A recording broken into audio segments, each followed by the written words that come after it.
What's up, good people? Welcome into Montgomery and Company. I'm Renee Montgomery. So, college hoops season is here, baby, and we got a college hooper in the building. But we're also going to have a little MJ connection, and I'll explain. So, Johnny Smith is an author of Jumpman, The Making and Meaning of Michael Jordan. Yes, that's a mouthful, and we're going to get into it. But we also have the first Michael Jordan NIL athlete in the building, baby. Kiki Rice, who is a guard for UCLA. They're 1-0 right now. She started out with a double, baby. We're going to talk to her. And of course, we're going to have a little MoCo Newsroom with the crew. We're going to go through a lot of topics. We're going to talk about a lot of things, and we hope you have a lot of laughs. Let's go!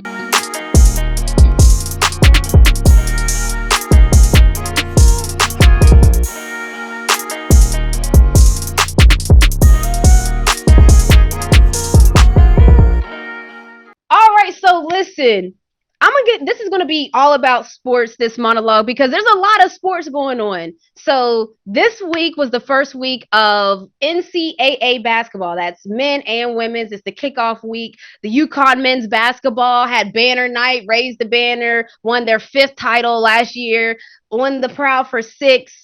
UConn women's basketball started. I mean, that is everybody started, but of course you guys know I bleed blue, so I'm just saying the things about UConn. But I covered the Hall of Fame series, which happened in Las Vegas on November 6th.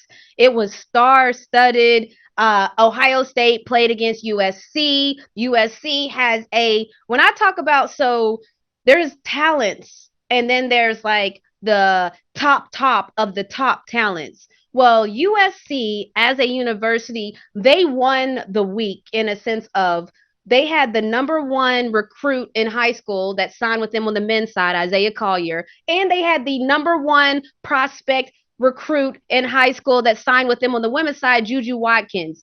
I got to see both of those stars shine on November 6th. I covered it in studio. It was on True TV and TNT, so they had the biggest of biggest stages.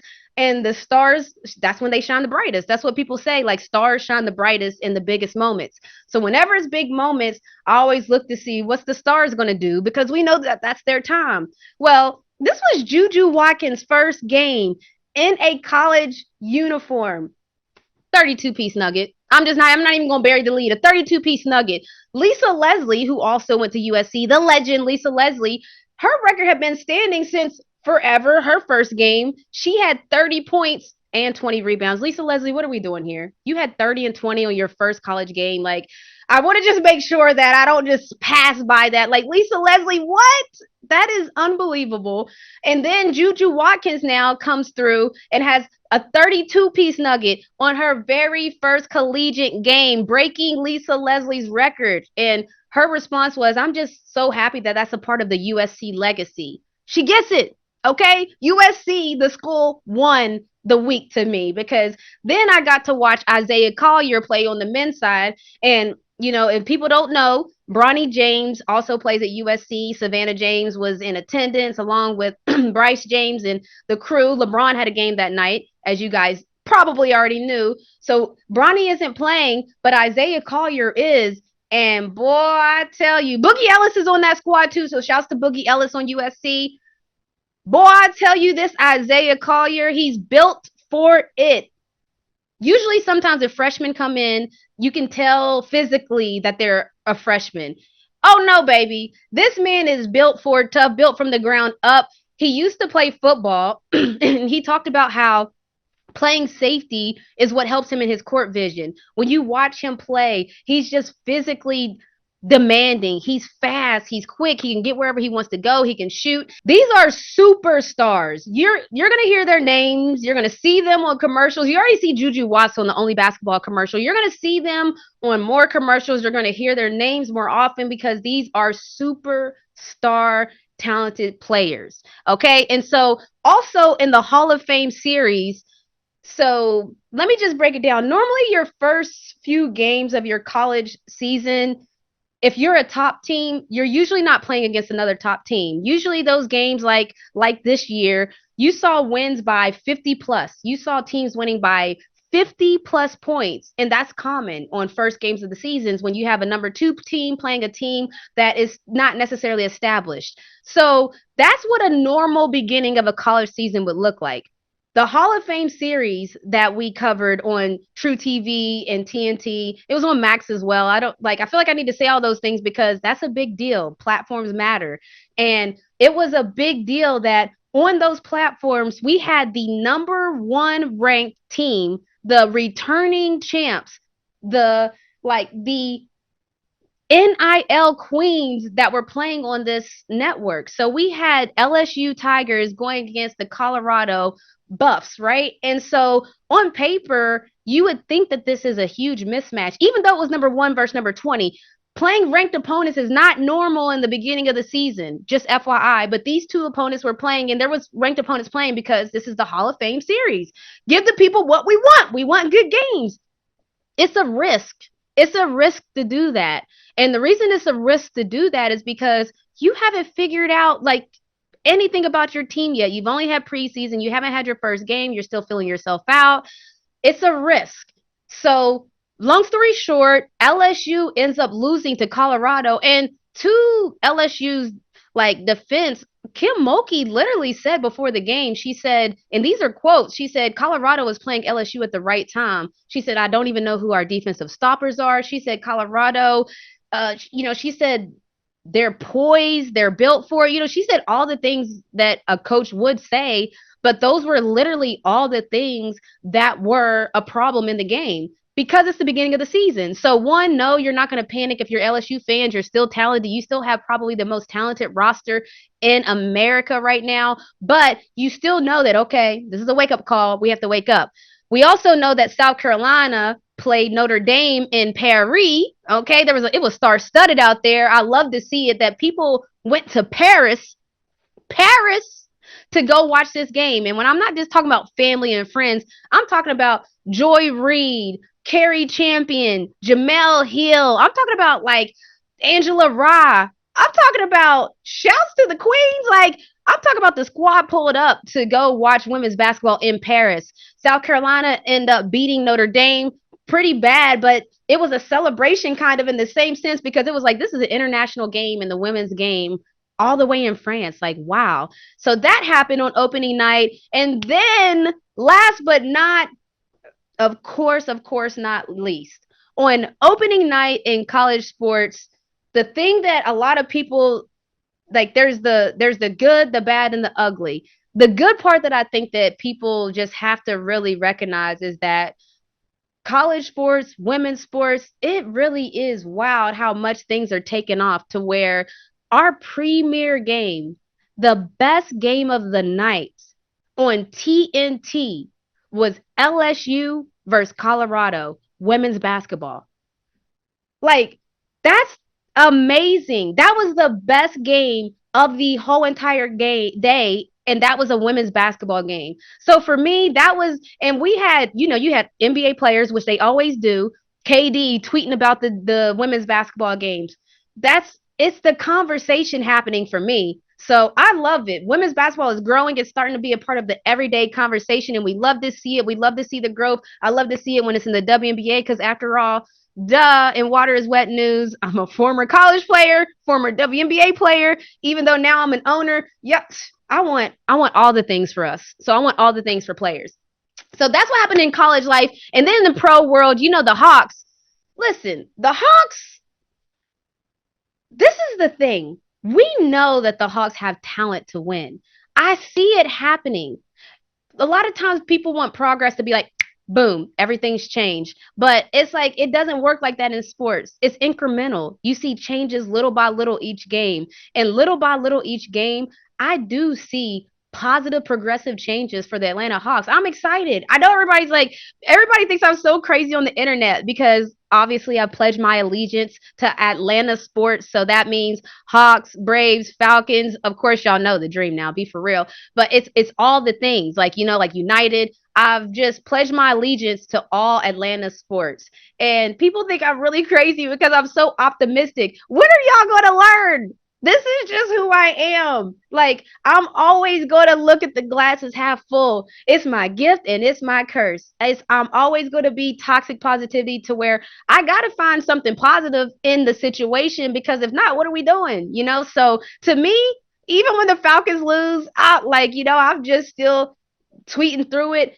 It's always about the positivity because if you're an athlete, you have to create that on your own. You have to be a self starter. Look, if you're an athlete and people on the internet are telling you how bad you are, of course you can't believe that. You got to be positive and talk nice to you. So that's just how I was built. Sports is a toxic place when it comes to people judging your every move. And that's just how it's going to be because that's sports. People are viewing it, people are taking it in, critiquing it, studying it, writing about it, viewing it, all of the things. That's what sports is. So imagine being the subject. Imagine being the subject of that. Well, that's what sports is. So if people ever wonder how I got to this toxic positivity place of life, it's because I just chose not to let negative comments or negative thoughts or negative any of those things enter into my universe. I just keep my lanes clean. We happy over here. So I'm happy. Even though I'm an Atlanta sports fan, I'm happy.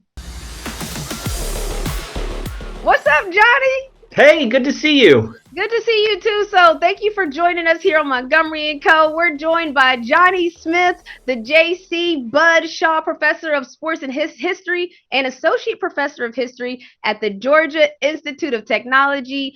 Like, you're an author's author, but you recently wrote a new book on one of the GOATs of basketball, Michael Jordan, titled Jumpman, The Making and Meaning of Michael Jordan. So I'm just curious, like, what compelled you to write about Jordan, especially from the angle of his perception, branding, and image? Yeah, I grew up in the suburbs of Chicago in the 80s and 90s. And I grew up a white kid in a predominantly white school. And my hero was the great black superstar of the Chicago Bulls. And when I became a historian, I was really interested in the intersection of race and sports. I've written about a number of black athletes: Muhammad Ali, Jackie Robinson, Kareem Abdul-Jabbar. But I was thinking about my youth and the fact that in the late 80s and the early 90s, Jordan was the first black athlete who was marketed toward kids, all kids. And we can think about the Gatorade commercial, "Be like Mike." I was part of that generation of kids who wanted to be like Mike. And of course, he was the face of Chicago, so he really shaped my youth in many ways. When I think about that commercial, the "Be Like Mike" commercial, I think about the images that I see, and it's Jordan out on the playground with kids of all ages, boys and girls, different races and ethnicities.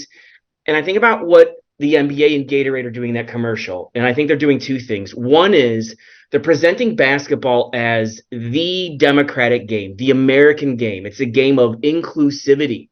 Everybody belongs on the court with Michael Jordan. And the other thing I think that they're doing is that they're presenting him as a unifying force, that it's Jordan who brings those kids out onto the court. And so I think about how, Gatorade was not the first company, though, to use children to soften Michael Jordan's image, to personalize him. Back in the late 80s, Chevrolet in Chicago, they had a commercial with kids. McDonald's did a commercial where Jordan shows up and he sits down at a table with these kids. And so there was this pattern of making Jordan into the everyman with children, surrounding him with kids. And it was a deliberate intention, and it's part of what made him seem accessible. And for white America, I think that was a very powerful message, that this was someone you could see as your neighbor, as your friend. And that's the way that he was portrayed in Chicago. That's how I saw him as a kid growing up, is that Michael Jordan was someone that would connect with you. And so at any rate, as a historian, I was really interested in how did race shape the way that Americans saw Jordan at the height of his success and fame, the way that corporate America embraced him, and also how race shaped the way that Jordan, who was someone who grew up in the South, in North Carolina, how he thought of himself. So those are some of the major questions that I thought about in writing a book about Jordan's pursuit of his first NBA title between 1990 and 1991. And I mean, that's a mouthful because when you look at it, even now, look at where like we are in sports and how empowered the athlete is, right? And you could see that there's athletes that, for better or for worse, some people don't like it, some people like it, but athletes now can tell their own narrative, can tell their own story. I'm curious because you studied this. What do you think, like a Michael Jordan in 2023? Would he have his own platform? Like, I mean, we know. I'm saying the Michael Jordan, the athlete, that's going to have a brand like Nike, trying to make him the most accessible. So back then, it was pretty much commercials, right? But Right. now we have podcasts, we have streaming, we have players making their own companies. Like, just from your perspective, I'm curious, what would the 2023 Michael look like when it comes to branding and becoming accessible? Boy, that is a really good question. I think he would be a little uncomfortable with revealing more about himself. One of the things I write about in the preface of the book is the idea that Jordan created this mystique, this distance between himself and the public. It was one thing to film a commercial with Spike Lee and this Mars and Mike gag that they had running for Nike, which was great. It was comical. And all he had to do was play the straight man, deliver a few lines without smiling or grinning or whatever. And people loved it because Spike was really the star of those commercials, but it endeared the public to Michael Jordan.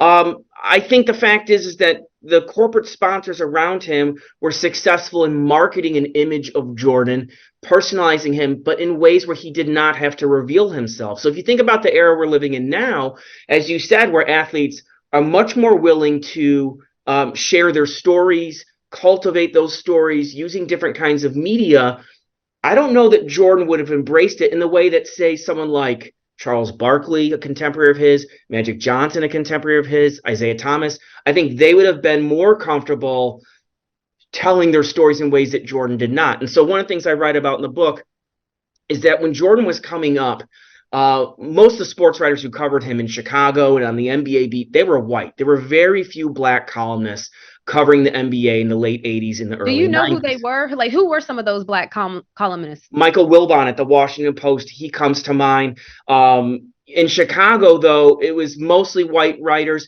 except Lacey Banks, who was at the Chicago Sun-Times. He was a black writer, was very close to Jordan. He's no longer with us.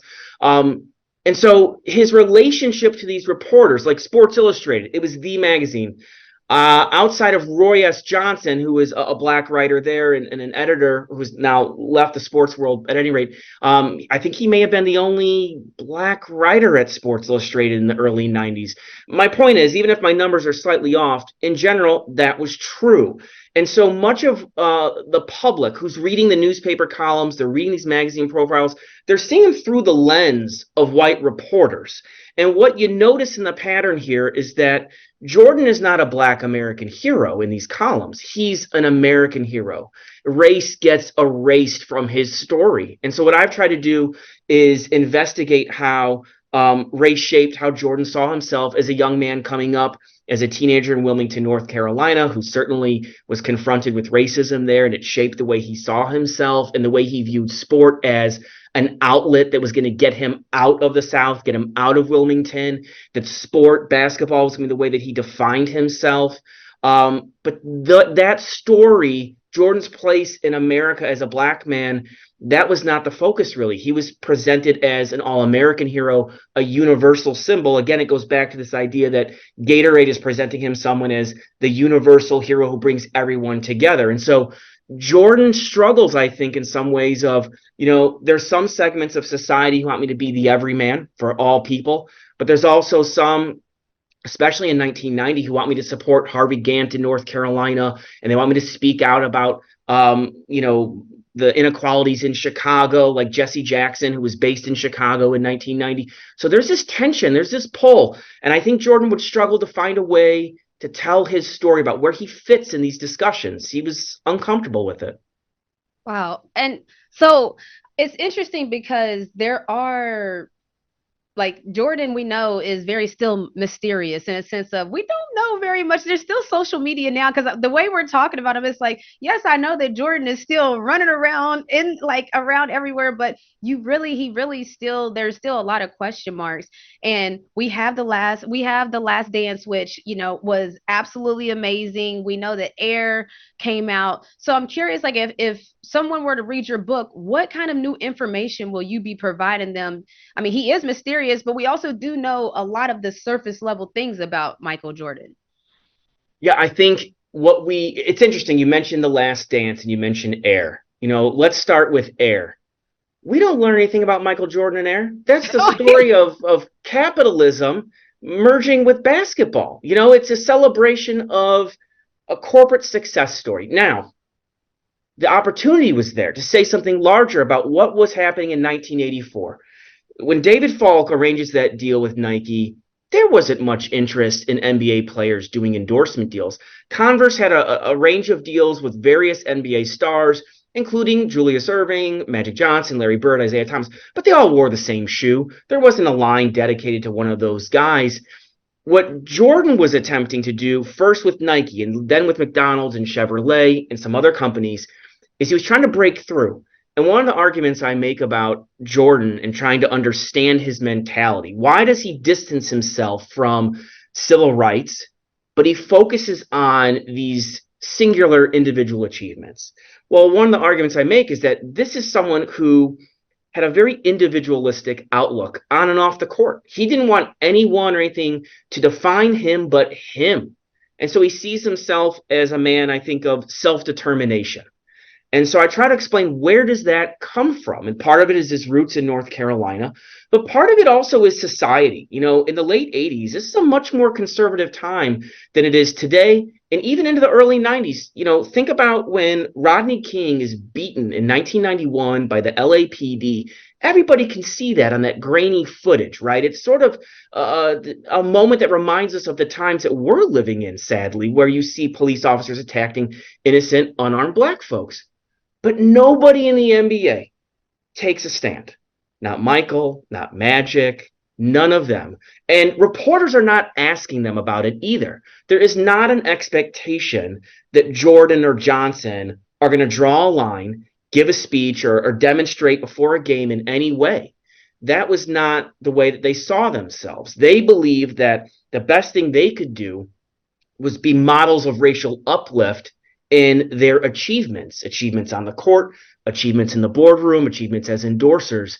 They were not engaged in grassroots movements in the way that LeBron has been, and Steph Curry, and Carmelo Anthony, and so on. All these and guys have. Magic even more later in his That's career. right. And so one of the points that I try to explain too, though, about Michael, and you can say it about Magic, is that yes, you could criticize them and say that they should have used their platform as players. Okay, that's one argument. But the other argument is this: if Jordan, in particular, had been this outspoken activist during his career with the Bulls, he would never have had those endorsement deals. He would not have been embraced by America, and he wouldn't have been able to build this incredible accumulation of wealth that made him the first player turned owner, billionaire of the Charlotte franchise. That wouldn't have happened. And once he got to that position, in his own way, he has contributed to causes linked to Black Lives Matter and to dismantling institutional racism, donating to HBCUs, for example, to journalism projects that advance the careers of young Black journalism students.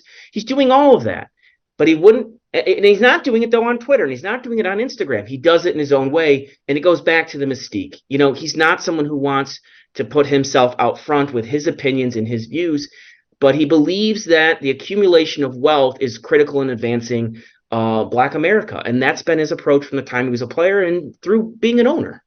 I mean, no, you hit on something that was very important where you can't really put people on until you get yourself on sometimes. And so it's like they really had to get to a point where they could be solidified enough to create change. You know how, like, almost where the airlines say, put your mask on first before helping others. It's like once they got their footing and once they got to a certain level of even wealth, that's when you can see, like, okay, I'm here to stay, I'm about to speak my piece. I think that's what happened even in 2020, where athletes, like this athlete empowerment, that's new. Because of course in the past we knew that if athletes spoke out about certain things that they would lose their endorsement deals. And that, I mean, it was an understood thing. If you're an athlete, it was pretty much understood that if you speak out against some things, like, you could easily drop left and right. I mean, we've seen it happen when people cancel culture. We've seen it happen in general, in a sense of, if somebody gets canceled, you expect them to lose their endorsements. But I'm also curious because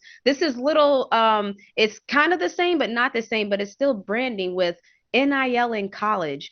I'm Mm. just curious, what do you think that Michael Jordan would have been doing numbers wise at UNC in the Oh, NIL era? What can your mind even fathom that looking like?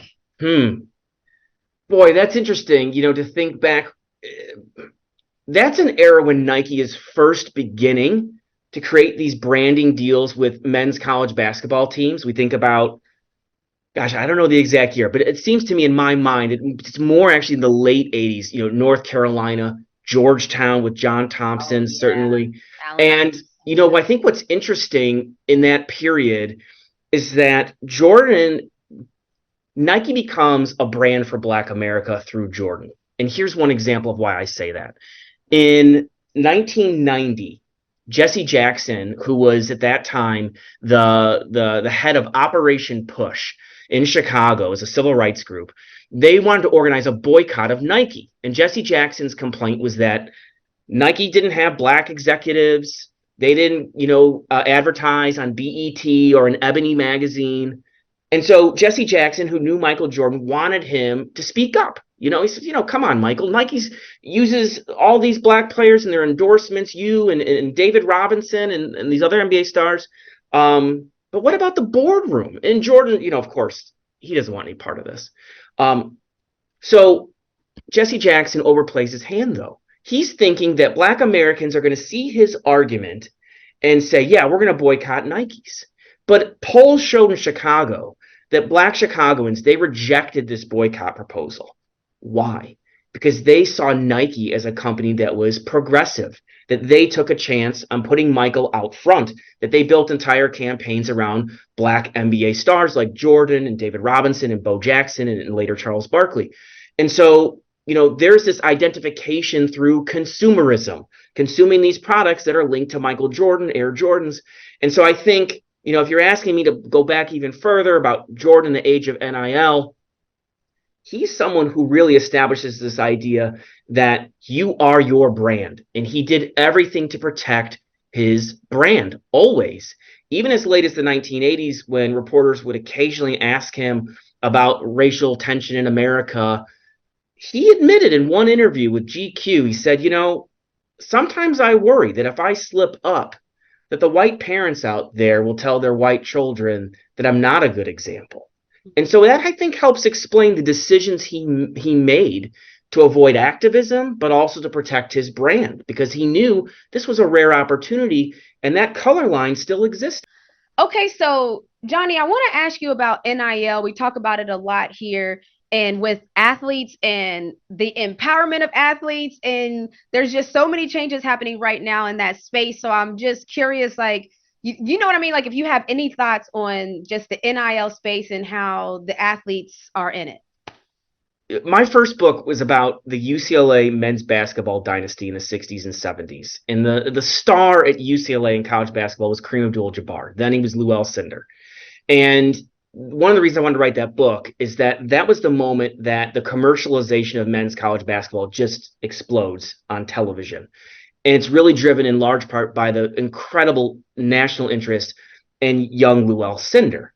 And the reason I think about that when you're asking me this question is, for decades, we have known that individual college athletes, particularly in men's college basketball and football, and certainly now in women's college basketball, they have a platform and they have an economic value. I think the challenge for athletes today is that they don't know their value. They don't recognize their value. Some of them, I think, are learning. The biggest stars that we're seeing are taking advantage of these opportunities. But I don't think they also understand their value as a collective. Right now, the NCAA is in a position where they're likely to lose in the courts in terms of what could be a collective bargaining arrangement between college athletes and the NCAA. And they better move quickly and try to arrange a deal where they're on terms with college athletes, because the floodgates have been open. The system is being chipped away. And my hope, though, is that college athletes will continue to learn that they have leverage. Don't let coaches, athletic directors, and politicians legislate you to death and restrict your economic rights and your human rights. Where else do we see in the United States where legislators in the Senate and the House are negotiating to decide what it is you can earn And I would also make the point that NIL, it's a second job for these athletes, right? It's already a full-time job to play in these big-time sports. I've got athletes at Georgia Tech. Their schedules. Whoo, it is a full-time Booked. job. We're booked. So, my point is, young folks who in college, educate yourself. You have power. Use it. You're stronger when you come together and you unify than you are as individuals. That would be my message. All right, I have one more question. I'm gonna let you go real quick. One more question. How do you think Michael feels about you writing this book about him? That's a good question. I tried to interview him. He said no. I was not surprised, but I thought I gotta try.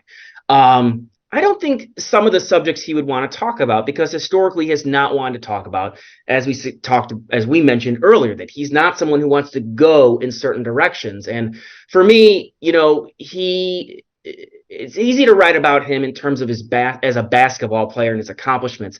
That's not what really interested me. What I wanted to understand is, how did he create this mystique, and why did he create it?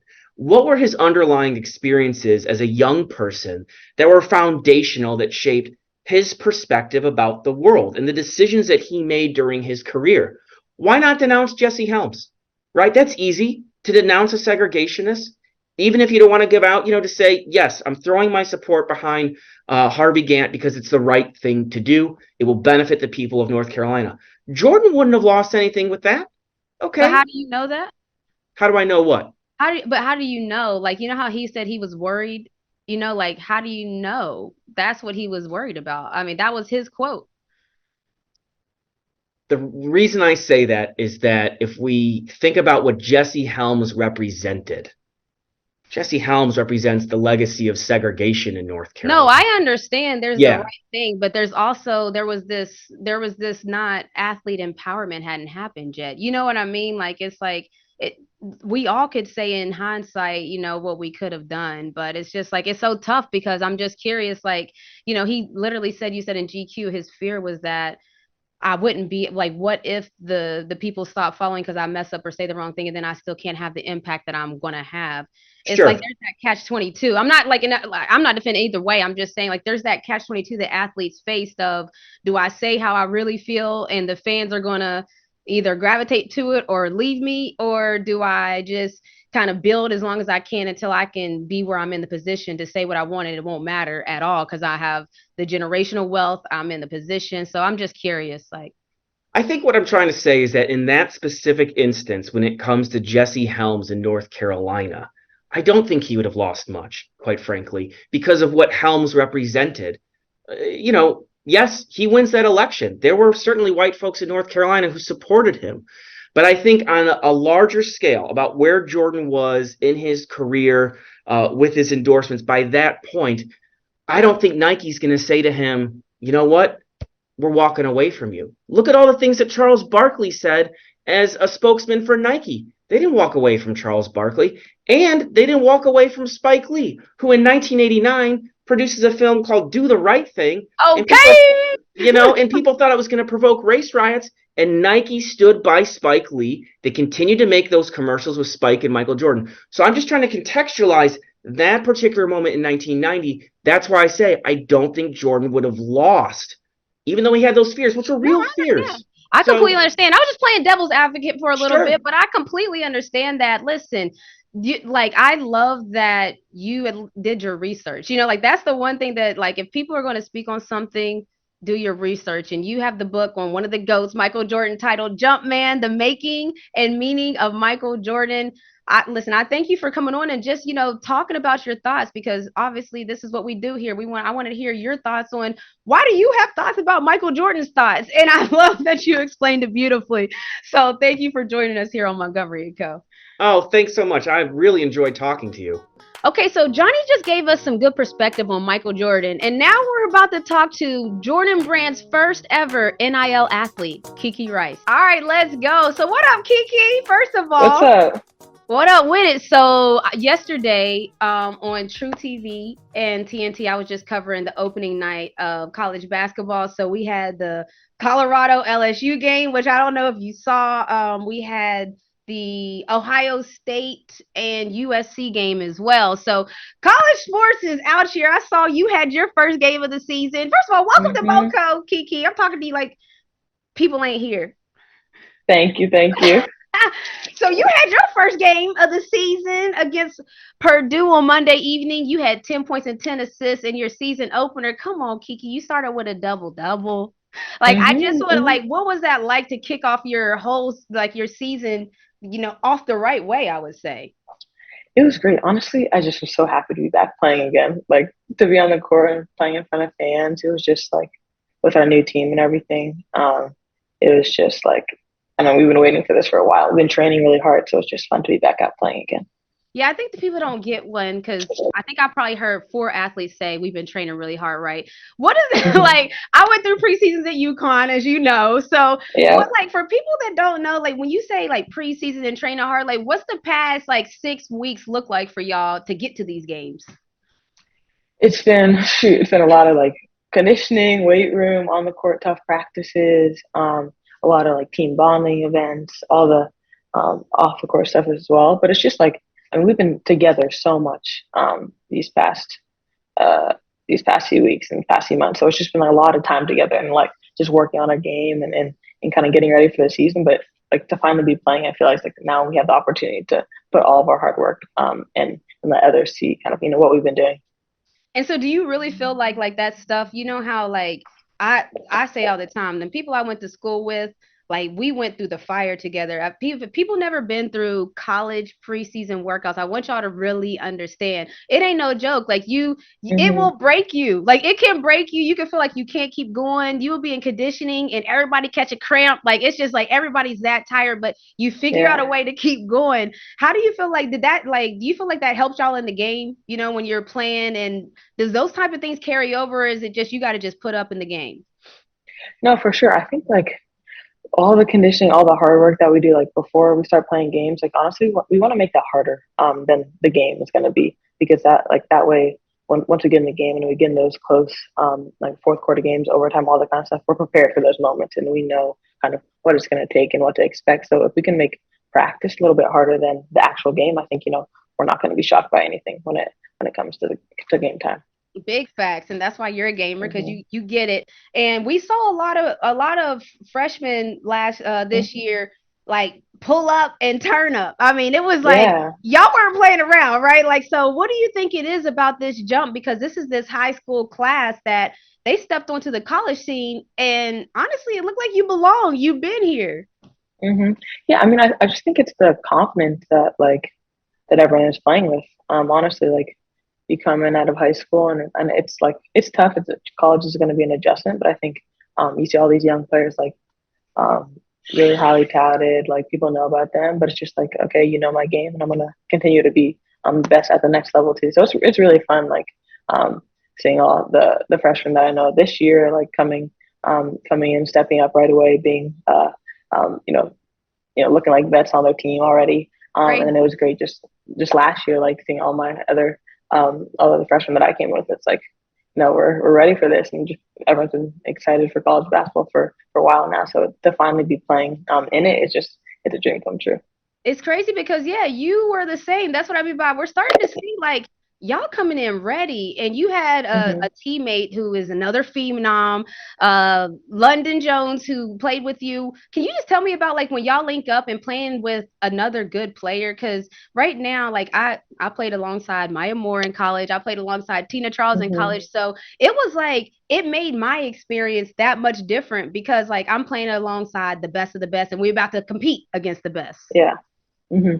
Yeah. I mean, I think when you're like, I was able to come in with London. I knew her before from USA basketball, so we played together before, and so like we already have that connection, like as we start our freshman year, and I think like we're on the same page about what like our goals are, what we want to achieve at UCLA, and like how we can get that done. So I think it really helps to come in with like to your school with a person that like you guys are locked in, you guys are on the same page, and you're ready to kind of take the program to the next level. So what are you looking forward to then? You know what I mean? Like this is everybody wants Hmm. to go win a championship. So I'm going to take out the obvious because we all want to win championships, every single team playing. So like what are y'all's goals as a team? Like what are y'all focusing on growth wise from last year to this year, or like Hmm. what are y'all looking towards? I mean, honestly, this year, I think one thing that we really noticed right away is like we have a ton more depth, especially at the forward position. And I think with like Lauren transferring from Stanford, now she's now she's over here. Like that helps us out a lot because last year we didn't really have a big rim protector like that. So I think we're really focused on like how now that we have like a big force in the post, like okay, like how can we incorporate her and make her the best that she can be. And as a point guard, like for me, like this year we have a ton of shooters, a ton of like outside threats. So it's like, how can they really like get efficient shots and like let the offense come to us. And defensively, I Ain't that think your job? Aren't you gonna be the yeah, one? Ain't that's you what gonna be the yeah, that's me. It's on me. uh-huh. It's on me. So I gotta take responsibility and get that done. But I mean, I think we have a ton of versatility, a ton of depth, which also helps like defensively. I think Yeah. we can be a really, really good defensive team. Yeah, so I was joking with you because I always say like the life of point guards and the ones like we have to take a lot of responsibility, even when it might not be our fault. But we also are the ones that can orchestrate stuff. You recently, like, I don't know if I want people to understand like you're big lit, okay, Kiki. You signed a deal to become the first NIL athlete signed to Jordan Brand. That's so crazy. I remember when Maya Moore, my teammate, became the first WBA player to sign to Jordan Brand. You're Wow. now Okay. Yeah. that was my teammate. So it was like Hmm. now I'm talking to you, the first NIL Jordan Brand athlete, man. What are your thoughts when that was Hmm. developing? Like, how did you even I, find out? yeah, that was definitely one of like the coolest moments of my life for sure. I mean, like to find out that I was officially going to be like a Jordan Brand athlete. But I mean, like obviously I grew up, wearing Jordans, like hearing all the time about MJ, and so like when I started talking to the people at Jordan Brand and just got to know them, like it's obviously just from that like basketball perspective, everyone loves Jordans and all that, but like I felt like um my priorities and their priorities were so similar from like an on and off the court standpoint. So like just the fit with the brand worked so perfectly. And it's been really cool working with everyone at Jordan Brand. It's like I've had so many incredible opportunities because of it. So it's really exciting. And have y'all done like crossover stuff too, right? Like you've done like you're in like the campaigns, like Hmm. what is Hmm. that? Because isn't it WNBA players in it, the crossover and all that other stuff? So what's that like? Like what WNBA players have you crossed over with, or NBA players? Like what's that scene been like? Yeah, it's been really cool. That we did like a last spring. There was like a woman's like all the like Jordan Brand like athletes a retreat for all of us. So I got to all the other like W players who are Jordan Brand athletes. I got to like hang with them and chill there. And I got to meet Zion one time, which was cool. Talk to Oh, him. yeah. Really it's a really cool group of athletes, honestly, and everyone's super welcoming and friendly. So it's been very cool to be a part of the brand. I love that. All right, so I'm just curious then. I'm gonna just a couple more questions because NIL, I mean, it's heavy on the scene. When I played, there was no NIL. I love that there's NIL now with y'all. So what do you feel like has it been difficult for you to balance both worlds in a sense of because people that have very strong NILs, look, UConn, Paige Beckers, and them, I talked to her about this same thing. It's like you guys have whole careers, and then also there's this whole world where NIL wants a lot of you. And so how are you balancing both Mm-hmm. those worlds? Yeah, it gets a little difficult at times, especially like during season. You're focused, it's busy, traveling, all that stuff. But I mean, you want to make it a priority to like take advantage of the opportunities to grow your brand and build your brand in the areas that you want to. But it is like definitely something that you have to kind of like keep in check at times because obviously basketball and school they have to be the number one priority. But sometimes it does get a little bit overwhelming, and I'm gonna try to schedule everything out and make sure I'm not like making myself too busy, distracting me, taking me obviously not missing any practices, getting all You that kind better of stuff. not now. Exactly, none of that. But it's just it's a really cool like opportunity for everyone. I just think it's really important. Like I've been focusing on like prioritizing it in the right way, but like in managing it so it doesn't become too much of a distraction from basketball. I love it. And so the Bruins are currently 1-0, the fourth ranked team in the country. Hmm. You're sitting pretty good. There's a lot of teams. It feels like if there's any year where there's so much parity, I have no idea. Like anybody that's picking, there's no one that can pick a specific team this year. So is that a conversation that teams are having? Like this is anyone's type of year. Like what's the conversation on your team right now, sitting 1-0, fourth ranked? Yeah, I mean, we've been trying not to focus on rankings and all that outside stuff just because we know we got to focus on our process day in and day out. But I mean, we know that we have the talent, the potential to be the best team in the country and to at the end of the season be cutting down nets. So I mean, um, we're just focused every day on like getting better and progressing towards our goal. But I mean, we definitely don't feel like there's any team out there that's better than us. I love that. Listen, you gotta Hmm. believe it, and I feel like you believe it. Look, For Kiki, sure. I know that we're in season right now, so I didn't want to keep you too long. I appreciate you hollering at me real quick. And remember, you the one that gotta feed them. So if Yep, they I gonna got eat, you. if they gonna eat, you gotta feed them. Hmm. I appreciate you Hmm. joining me here on Montgomery Co. Thanks, Renee. Appreciate it. Okay, so we're back at it with MoCo Newsroom, and we got a little follow up from our Keith Lee conversation last week, and then Jay Z settles the debate: the 500K or a dinner with him. We're going to talk all about it. All right, so we gonna get it popping. Okay, we're back at it with the crew for MoCo Newsrooms, and we got little headlines going on. As you guys know, MoCo Newsroom, we just hop from topic to topic. We got the crew with us, as you can see. Roy joining us. Gino, if you have anything to say, open your mic up, okay? Because Gino's the voice of God that you guys hear in the backgrounds. He's our voice, our video producer. That's Amen. on the ones and twos, on the ones and twos. But when we have these conversations in our production meetings, he has so much good stuff to say. So I'm just letting you know, Gino, we are always welcome of some thoughts. All right, so let's get it popping. Headline number one that we're going to start with is a report came out from NPR that this year was the costliest Halloween on record. Americans spent, and listen to this, you all, Americans spent $12 billion, of which Wow. 700 million went to pet costumes, of course. So, but I'm just curious, like, did you guys know that Halloween was getting numbers like this? How does Halloween compare to Christmas, Valentine's, and Easter then now on your, like holiday list? Because a lot of times people kind of considered Halloween like the little jokey, silly holiday, but $12 billion, baby. Well, listen, let me just jump in. Can you hear me? Good. Man, I'm very seldom. Well, we've never had a trick or treater in 40 years at my house. But but I Wicked think witch. but I think that I might need to get some dog treats because are the dogs showing up at the doors or are they getting treats That's if what I'm they're trick or saying. treating? I mean, come on now. If they got a costume on, if they show up with someone, You better you have something for you them to They eat. do. you have a Oh, they dog that no, treat that's for a them. thing. That is a thing. I'm telling you, I saw it firsthand. These dogs had the best costumes. They were beating out the kids. People were more excited to see the dog costumes than they were to see the kid costumes. And just to jump Wow. on your point, Mom, Vance, I didn't think he was going to actually have a Halloween this year because we had football practice and we're in the playoffs, and the coach was like, "I don't care what's going on, y'all better be at practice." So I didn't buy one, and then I went to the store at the last minute because the school said, "Oh, we're going to do a little parade," and there was not a costume in sight. Vance with a costume that was 2 or 3 sizes too small because that's all that Cole, was left. I don't know what to tell you. you got my nephew out here looking like this. Yes, No, man. When he I'm was a Amazon happy. could have did very a 2 day She tight didn't. Grim delivery. Reaper. He That was a boy was very And tight I'm Grim happy. Reaper. I'm happy. She didn't spend any of that. How much Oh, was so it? yeah, she didn't contribute to the 12 12 billion. million. Oh yes, I Serious. I'm did. glad. Oh yes, I did.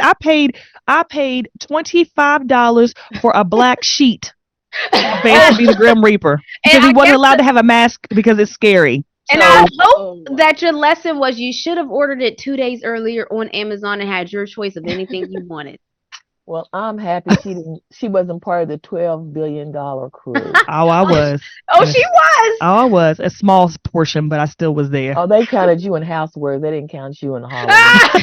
Headline one, Well, going once, okay. going twice. Anything else on I headline? definitely contributed to the 12 million. I mean 12 Yes, billion. y'all did. I bought like 3 different Shigo costumes. I didn't know which one I was gonna like, and I ended up wearing all of them because I wore one for the photo shoot and I wore one to go trick or treating. Yes, we still go trick or treating. We have my nephew and stuff, and I think the other whoa, because she's adult trick or treat. I don't know what she talking about. My nephew. First of all, they give adult treats. Okay, they give Jello shots, and they were actually giving shots of coquito, which I was actually very surprised. I was like, coquito on Halloween? Okay. Yeah, a bit early for that, huh? Yeah, but hey, that's Mariah said it's time after midnight on Halloween. We go back and get one for her. By the way, I agree. That is time. Yeah, it's Christmas time for Christmas. Yeah, yeah. I usually have my tree up by now. Yeah, we have on now. Not even at Thanksgiving yet. No, I have my tree up. Halloween, Christmas, Roy. Really? It will be up. It'll be up by Friday. Oh my God. When are you gonna put your Christmas lights up then? Next week. Oh, come on. They'll be on the timer by next week. I have 2 daughters who've not taken theirs down from last year, the Christmas tree. So, and this is a you fact, know. but we had 2. This is a fact, but we had a Halloween tree for Halloween, by the way. Okay, the bookie man was at the top. We had pumpkins at the bottom. A lot of people are doing that now. They're like keeping the tree up, and they're just just dressing it for the holiday. For the holidays, season. yeah. I actually saw that from Leanne V. She's like an influencer online. I liked her. So last year she did like a Halloween tree, a Thanksgiving tree, and she did an Easter tree thing. Yeah, I've seen people do Halloween. I've seen people do fall with put pumpkins under them. I'm telling you. Have you seen the funeral tree? Roy is not with none of this. The funeral tree. No, this is like when you're celebrating like 5 people's birthdays on the same day, and they're all. Hey, we do that too. It's a party. Yay! All right, we're moving on to headline number 2, baby. It's kind of on the same theme, but it's a little bit shocking because rapper Diddy claims he received a cease and desist letter from Warner Brothers for his Joker cosplay in Halloween 2022. Now, this is a response to Warner Brothers saying pretty much, Diddy, you can't dress like the Joker anymore because they don't want your I don't know, like the cease and desist, y'all know what it means. I'm not going to interpret what Warner Brothers means, but they sent him a cease and desist. So this year, Diddy rocks up dressed as Batman, baby. He has a Batmobile. He shoots a whole video again. And this is probably what they didn't like. When Diddy does Halloween, it ain't like when you and I do Halloween. When Diddy does Halloween, it looks like a feature film is coming. It looks like the trailer for the next movie. He's rich. They need to get over it. If that's the case, then they need to send every party city a cease and desist letter. Come on. They need to take everything back that they wear. That the kids wear then. I mean, come on now.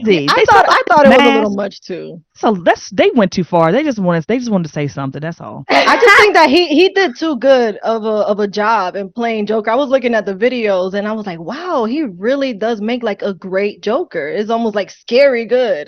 People are crazy. Yeah, but to Snook's point, then I mean they could send everybody one. Right. You know, all these kids with all these cameras making these videos and stuff like that. All these artists who do the makeup and stuff. Oh, you see them do their makeup. Avatar. A lot of people do Avatar, and they look great. Trying to sue these 5-year-old kids over here, man. Like, what are we doing? It's Halloween. It's the one day every year we're allowed to be anybody we want. We want to be. Whoa! Wait a minute. Now, come on with the blackface. Oh well. Leave that one off. Leave that one off. None of that. He probably didn't read the small print at the bottom of the letter where they were actually just trying to get him to be the production person for Oh, Snook said, if you wanted to hire me, just say that. Say so. Moving on to headline number 3. A year after Elon Musk bought Twitter for $44 billion, employees at the company were informed that the company is now worth $19 billion. Get your resumes ready. Get your resumes ready. That's what that heads up was. 5% drop. There was a quote from an article that said, until now, employees at X have been working there without the knowledge of what the company is worth since Musk bought it. This stock award information finally answers that question. Though it seems that Musk's valuation may still be too generous, one of his big investors, Fidelity, thinks X is worth 65% less than when he bought it. Thoughts, people? What's going on? Twitter's valuation has just plummeted. This man This But man literally bought the company to put it out of business. That's how spiteful he is.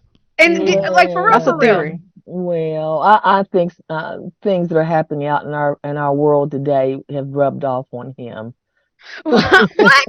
I'm scared to even ask what Snook means sometimes. I'm scared. Cole, Well, look at Cole's face, Cole. Yeah, we need some more elaboration on that, Snook.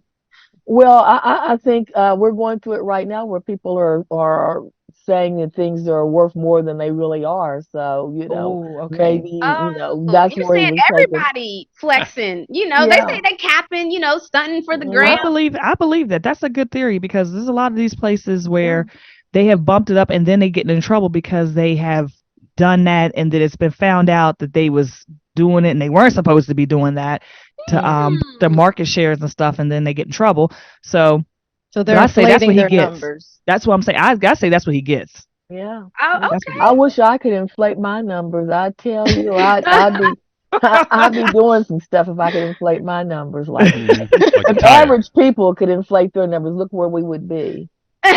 We would Mm. really be out of business everywhere because I mean, I think it's all the changes with Twitter. I mean, honestly, I still haven't updated my app because I don't want to see it say X on my phone. I still like it to say Twitter. So I haven't even updated it. I think it's just like people don't like change, first of all. And then you have something that was so great like Twitter, and then you are taking everything away that people like about it. So I think that a lot of the users, also don't agree with Elon Musk's ideologies. I will just leave it at that. I mean, it's Okay. why it's a reason why they call him apartheid Clyde. But look at this. It's not even called Twitter anymore. yeah, the X Yes. part is what gets me. I'm like, that was the first part that probably took about 30% of his downfall right there because The it, rebrand. it makes no sense. There's no reason for it. Like Twitter made sense. They had a whole thing going tweeting. It was Tweedly catchy. delete. You're right. Tweedly You delete. had a whole thing going and then X and they changed it to X and they had no explanation. No explanation. So Well, it's like, why No is it X? Why explanation. did y'all call it this? And now it's not even tweeting. Is it still tweeting if it's X? Is it Xing? Like, what are we doing?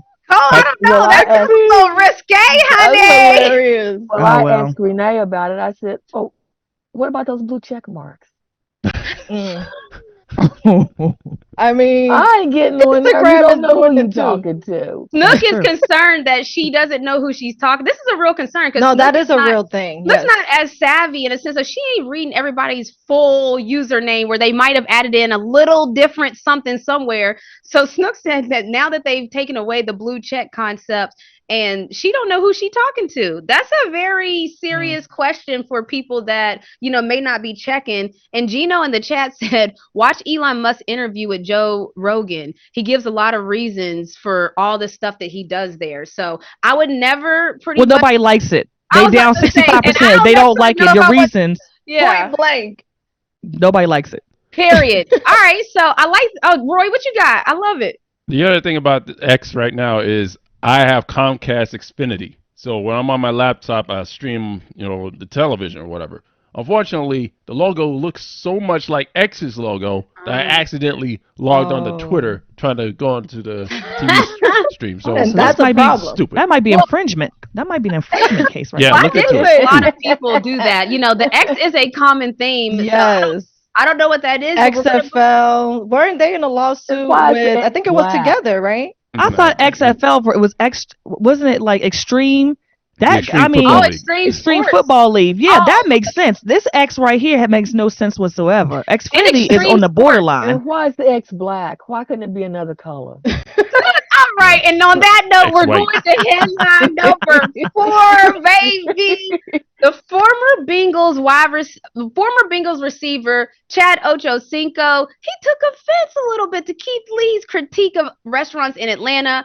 Ochocinco went on his YouTube series The Nightcap with Shannon Sharp and said, I don't like the fact that of what he's doing. I don't like the critiquing of our businesses. Johnson said, it's hard.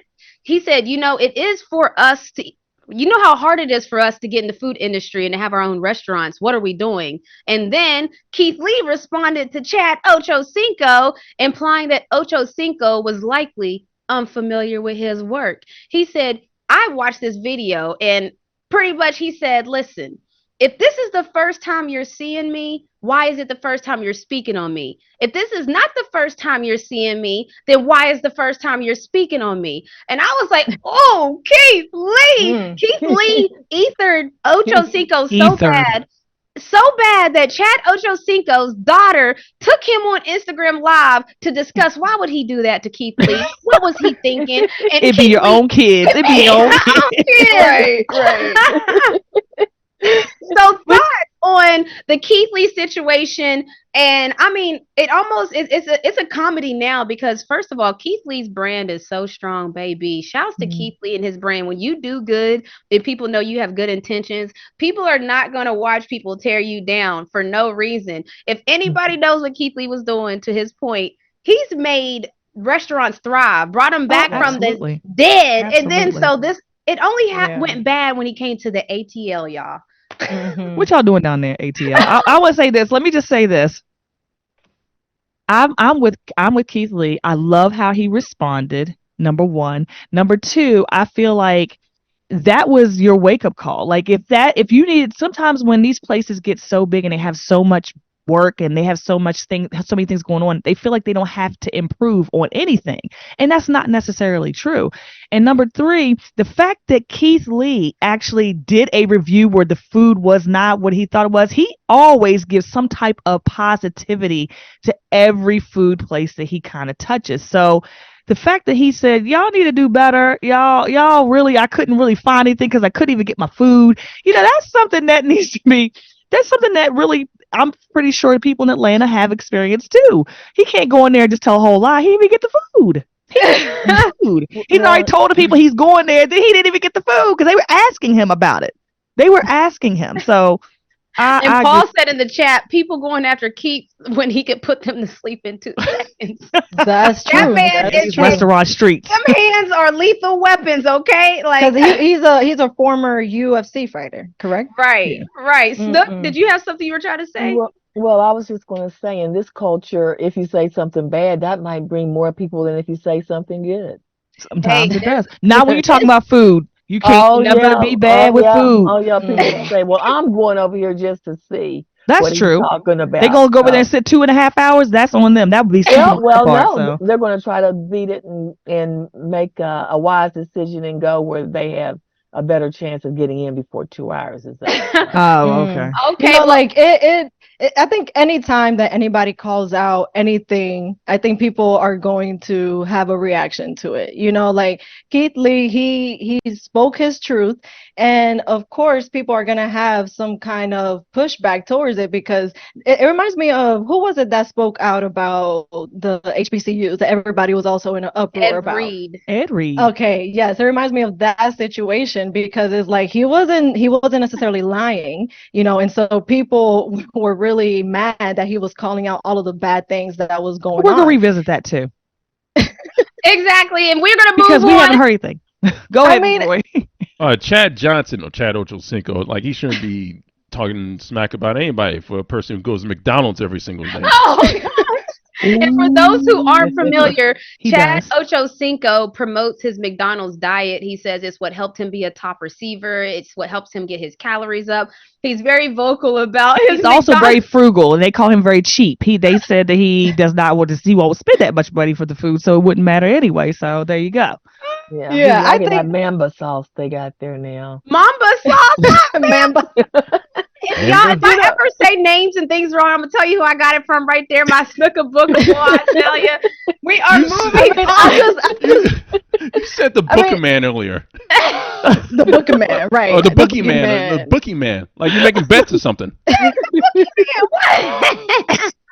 I mean, like I think that Keith Lee's comments should be taken in, and people should be held accountable. It reminds me of Frank Ski. He went on his morning show, and he's also a restaurant owner, a previous restaurant owner. He owned a restaurant over here called Frank Ski in Atlanta, and he said that he will never ever open up another restaurant in Atlanta because the food service industry in Atlanta is not really up to par to other state standards. And I'm sure that he, that's his personal experience, his personal truth. And I'm sure that some people were mad about those comments as well, because he was commenting on how this whole situation got so serious that more than a dozen Atlanta restaurant owners, they came together to meet. They had like a town hall meeting. Did y'all know that?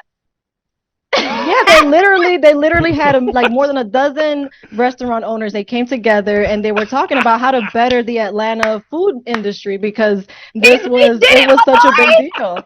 Yeah, They had a players only meeting. Yes, literally, they had a come to Jesus meeting. Let's Yes. sports explain this here, Yes. people. Yes, Roy. So the sports explain is, if you guys don't know, the Chicago Bulls lost their first game of the season so bad. They got a whooping so bad that they had to have a come to Jesus meeting after the first game of the season. Keith Lee was on his food tour. What he does, he had his stop in Atlanta. The scene got towed up so bad that they had to have a players only, restaurants only, come to Jesus meeting to talk about what we gonna do here, y'all. Like, we in some trouble. We gotta figure things out, because if y'all don't know what happens in these come to Jesus meetings, I'm gonna tell you right now, it's a lot of accountability and it's ugly. You start looking around the room. I'm gonna look around the room right now and I'm gonna have an accountability meeting with my team right here. Yep. Snooka Booka, we don't have buttons that mute us, so when you be sneezing and doing all this stuff, they can hear you, okay? True. This is accountability meeting. And I just tell you, Jesus very seldom shows up at them. okay, look, this is not Hallelujah.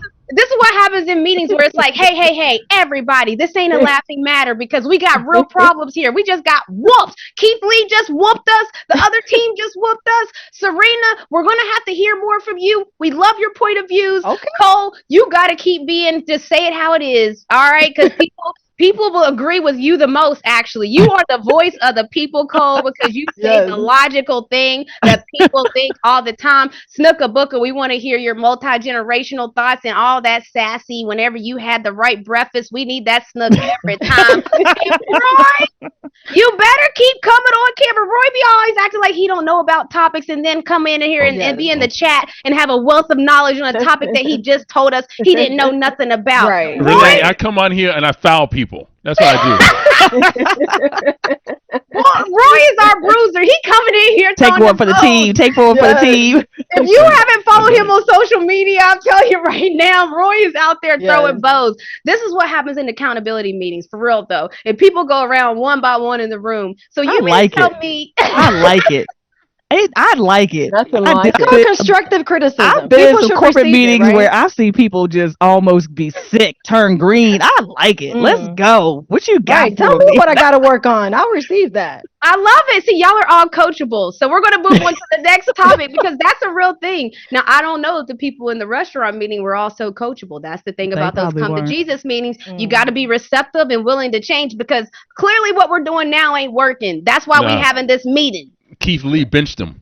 Yes. Somebody about to lose. You were about to lose your job.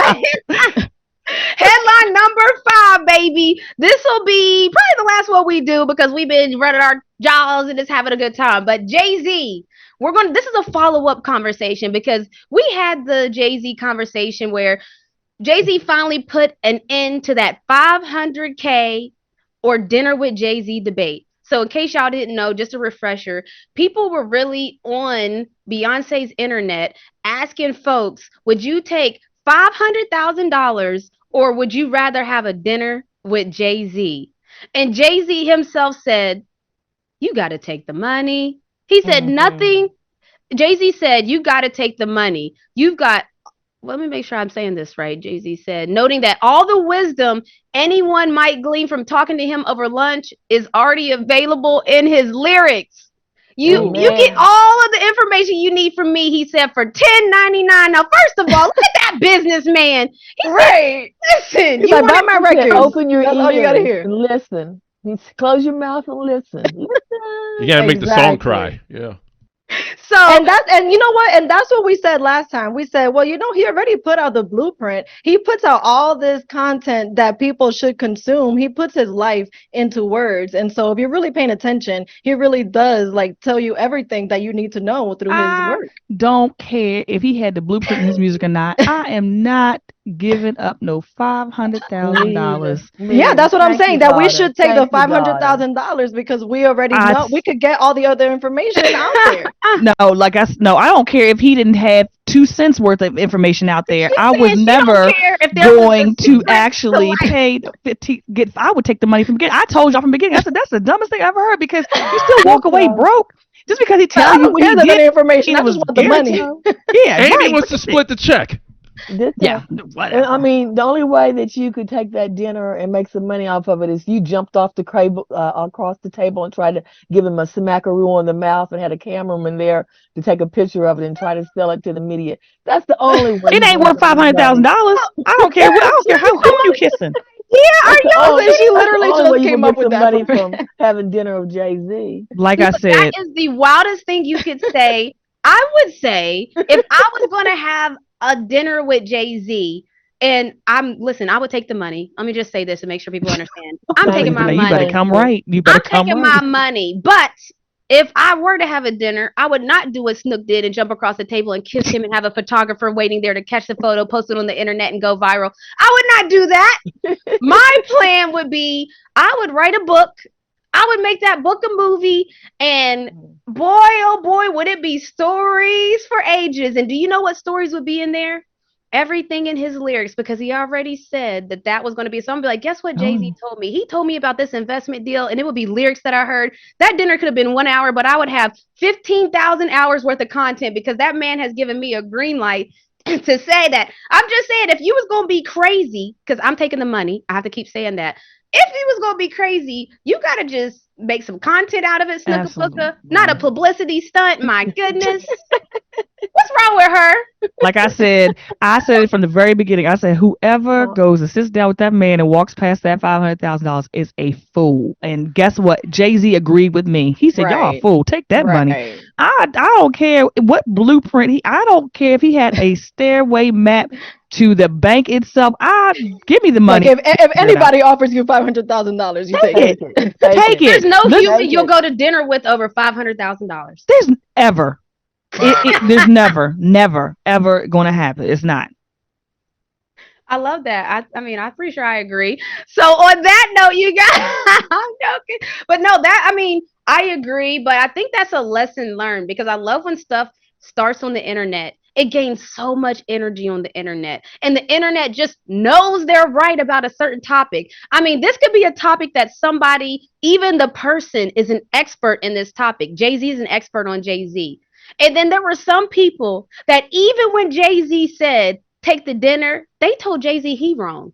So that's why I don't argue with the internet. I'm going to just tell you right now people that stood 10 toes down that it would be a good decision and valuable to have dinner with Jay Z, even when that man said, take the money, the internet was doing what the internet does. They ignored the facts, they ignored the logic, they ignored the expert talking about a topic that they know about.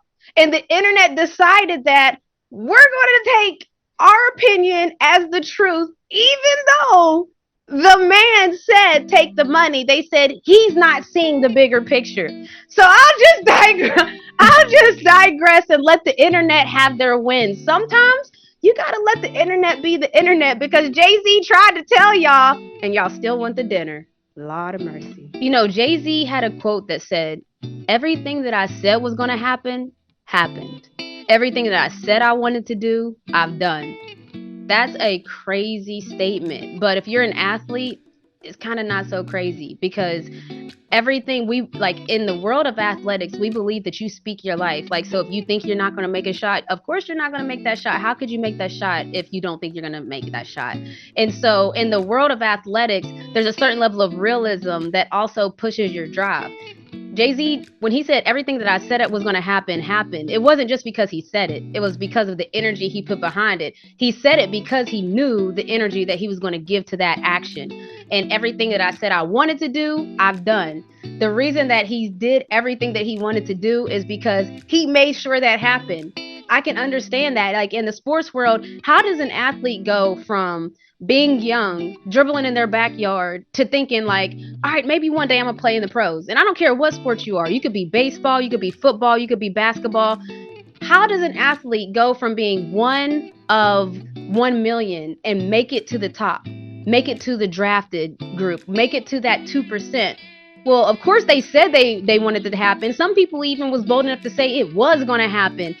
Everything that certain athletes said was going to happen did happen, but it wasn't just the mouthpiece of it. It was the actions. It was that action and that work behind all of that. So I don't know. When I hear artists talk, it's such a through line with sports. This is called sports splaining, in a sense of, man, like whenever you say something, saying it just isn't enough. But it's good. It's a good start because you have to believe it first. But if you say something, you got to still make it happen. You got to still put in that work, that grind, that 10,000 hours that nobody sees. People love to say somebody's an overnight success and they've been putting in 10,000 hours that you never saw for their break and they was ready. Because you can't want for something and not be ready when it happens. Everything that I said was going to happen, happened. Everything that I said I wanted to do, I've done. Jay-Z Carter. It really is a generational thing with him. We'll see y'all next week.